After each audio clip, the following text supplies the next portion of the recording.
پتنگ بازی کی جائے تو پتنگ بازی کرنے میں کوئی حرج نہیں ہے. یہ بہت اچھا طریقہ ہے فطرت کے ساتھ جڑنے کا اور اپنے ذہنی سکون حاصل کرنے کا اور تفریح حاصل کرنے کا. اب جیسا کہ ہمارے آس پاس میں ہمارے معاشرے میں جیسا کہ نظر آتا ہے کہ نوجوان بچے اور بزرگ بھی اس میں بعض دفعہ شامل ہوتے ہیں کہ پتنگ بازی کو ایک مقابلے کا سما باندھ کر کیا جاتا ہے کہ جس میں ایک مقابلے کا منظر ہوتا ہے کہ جس میں مخالفین کو اپنی بڑائی دکھانے کے لیے، مخالفین کو اپنی طاقت دکھانے کے لیے اپنے سامنے والی چھتوں پر لوگ بہت بلند عمارات پر چڑھ جاتے ہیں اور جس میں استعمال ہونے والی پتنگیں اور ڈوریں بہت شدید اثرات رکھنے والی ہوتی ہیں اور اس بات پر مقابلے بازی ہوتی ہے کہ کس کا پتنگ بڑا ہے، یا اس بات پر بھی مقابلہ ہوتا ہے کہ کس کا پتنگ بلند پرواز پر رہتا ہے. اور ان باتوں پر بھی مقابلہ بازی دیکھنے میں آئی ہے کہ پتنگ بازی میں پتنگ سب سے پہلے کس کا کٹتا ہے اور طرح طرح کی فضولیات شامل ہیں. اور اگر اسی طرح کی پتنگ بازی کی جائے تو یہ بہت سارے حادثات کا موجب بن سکتی ہے اور گزشتہ کئی سالوں سے ریکارڈ کے مطابق ہر سال سینکڑوں جانیں پتنگ بازی سے جاتے ہیں. اور حیرت کی بات تو یہ ہے کہ اس میں پتنگ بازی کرنے والے کو تو نقصانات اٹھانا ہی پڑتے ہیں. پتنگ بازی کرنے سے جو دیگر لوگ، دیگر جانیں، معصوم بے گناہ لوگ، راہگیر لوگ بھی اپنی جان سے ہاتھ کھیل بیٹھتے ہیں.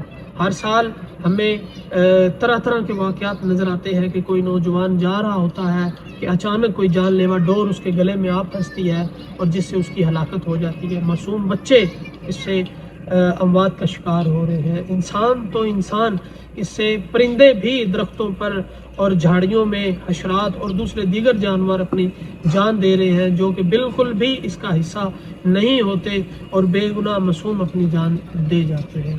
اگر تو پتنگ بازی احتیاط کے ساتھ کی جائے، جو احتیاطی تدابیر ماہرین نے بتائی ہیں ان کے ساتھ کی جائے تو پتنگ بازی کرنے میں کوئی حرج نہیں. چنانچہ پتنگ بازی بہت ہی اچھا ذریعہ ہے فطرت کے ساتھ جوڑنے کا. جیسا کہ ایک رواج بن چکا ہے، آغاز میں بھی میں بتا چکا ہوں کہ پتنگ بازی ایک رسم کے طور پر منائی جاتی ہے. تو ایک رسم میں ہم جڑ چکے ہیں تو رسم مقابلہ بازی کی بن چکی ہے. کوئی بندہ بھی پتنگ بازی کو کھیل سمجھ کر نہیں کر رہا ہوتا. زیادہ تر لوگ اس کو مقابلہ سمجھ کر اور مقابلے میں شریک ہوتے ہوئے پتنگ بازی کرتے ہیں کہ جس سے شدید اثرات کا سامنا اور نقصانات کا سامنا کرنا پڑ جاتا ہے. انہی دلائل کی وجہ سے اس کو نہیں کرنا چاہیے. اب ہم بات کرتے ہیں کہ اگر پتنگ بازی نہیں کرنی چاہیے تو کیوں نہیں کرنی چاہیے.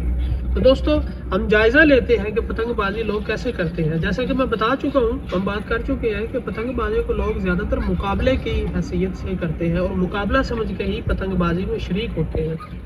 اور رسماً لوگ اپنی طاقت کا جوڑ دکھانے کے لیے ایک دوسرے کو نقصان پہنچانے کی کوشش کرتے ہیں جو کہ منظر عام پر نقصان بن کر، جان لیوا بن کر ہی نظر آتا ہے. اب کوئی بھی کھیل ہو، کوئی بھی چیز ہو، کوئی بھی ایسا عمل ہو جس میں مقابلہ شامل ہو جائے، جس کو کرنے کی نیت مقابلہ ہو جائے تو وہ دشمنی پر اتر اور یہ مقابلے کی طرح کی جاتی ہے. تو مقابلے کے بارے میں ماہر نفسیات بھی یہی کہتے ہیں کہ مقابلہ لوگوں کے درمیان تعلقات میں دشمنی کے طور پر دیکھا جاتا ہے. اور دشمنی ایک ایسی چیز ہے جس کے بارے میں ماہر نفسیات اپنی طاقت، اپنا مال، اپنی خوشحالی، اپنی مالی خوشحالی اور یہ سب چیزیں دکھانے کے لیے بہت اہم جدوجہد کی حالت کے طور پر دیکھا جاتا ہے.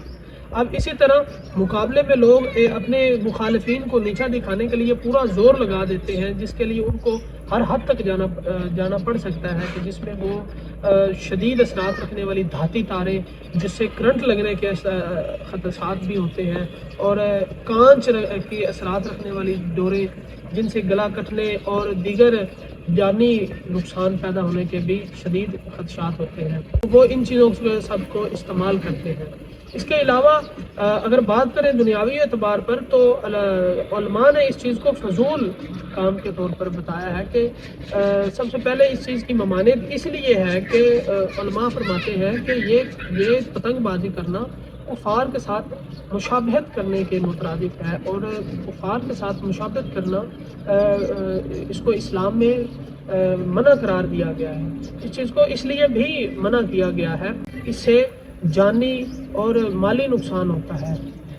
جو لوگ اس سے جان کھو بیٹھتے ہیں، بے گناہ لوگ اس سے جان کھو بیٹھتے ہیں، تو ہونے والے کی، کسی بے گناہ مرنے والے کی ماں کی گود اجڑ جاتی ہے، تو کسی کا سہاگ اجڑ جاتا ہے، تو کسی کے بچے بے گناہ یتیم ہو جاتے ہیں، جس سے یہ اخلاقی طور پر بھی شرمناک بلکہ غضبناک حد تک فضول حرکت ہے۔ تو انہی بنیاد پر، انہی وجوہات پر، انہی دلائل کی بنیاد پر اسے نہیں کرنا چاہیے۔ قومی اور بین الاقوامی سطح پر اسے منع کر دیا گیا، اسے جان لیوا ثابت قرار دے دیا گیا ہے، جس کی وجہ سے پاکستان میں بھی اس پر سزا کے طور پر 6 ماہ تک کی قید اور 1 لاکھ روپے تک جرمانہ عائد کیا گیا ہے۔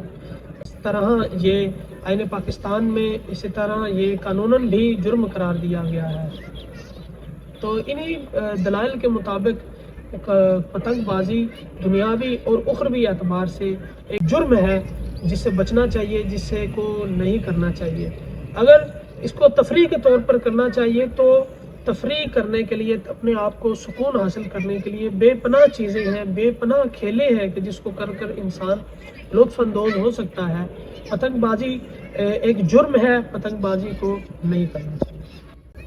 یہ تھی پتنگ بازی کے بارے میں میری اپنی ذاتی رائے۔